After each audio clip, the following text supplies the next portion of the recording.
બધા જ ખેડૂત મિત્ર છે ને એના ખેતરમાં રોજ ભૂનના ત્રાસથી પરેશાન હોય છે.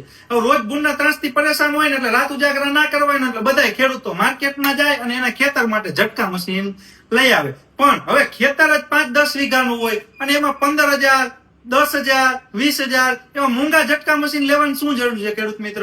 હવે જો તમારું પણ ખેતર ખેડૂત મિત્ર નાનું છે, 5 વીઘા 10 વીઘાનું, તો તમે માત્ર ને માત્ર 1,500 રૂપિયામાં ઝટકા મશીન લઈ લ્યો ને તોય તમારું ખેતર છે સુરક્ષિત થઈ જશે. કેમ કે ગ્રોવેક્સ તમારા માટે આ મિની ઝટકા મશીન લઈને આવ્યું છે. ખાલી ને ખાલી ખેડૂત મિત્રો 1,500 રૂપિયામાં તમને આ ઝટકા મશીન મળી જશે. જો તમારા વાડીએ લાઇટની સુવિધા હોય તો એડેપ્ટરથી તમે આ મશીન તમારા ખેતરમાં ચલાવી શકો છો, એ પણ ડીસી પાવર સાથે, એટલે કે જાનહાનિ પણ થશે નહીં. અને જો તમારે લાઇટની સુવિધા ન હોય તો બેટરી અને સોલાર પેનલ સાથે આખો સેટ લેવો હોય ને ખેડૂત મિત્રો, તો 12-14 ની બેટરી અને 20 વોટની સોલાર પેનલ સાથે આખો સેટ ખેડૂત મિત્ર 4,000 રૂપિયામાં તમને મળી જશે, એ પણ 6 મહિનાની વોરંટી સાથે. તો ખેડૂત મિત્ર તમારા ખેતરમાં પણ જો રોજ ભૂનનો ત્રાસ હોય ને તો જો નીચે આપેલો નંબર છે એ નંબરમાં કોલ કરો અને આજે તમારા ખેતર માટે ગ્રોવેક્સનું મિની ઝટકા મશીન લઈ લ્યો, જે 24 કલાક તમારા ખેતરની સુરક્ષા કરશે. તો આજે જ કોલ કરીને મંગાવી લ્યો ખેડૂત મિત્રો.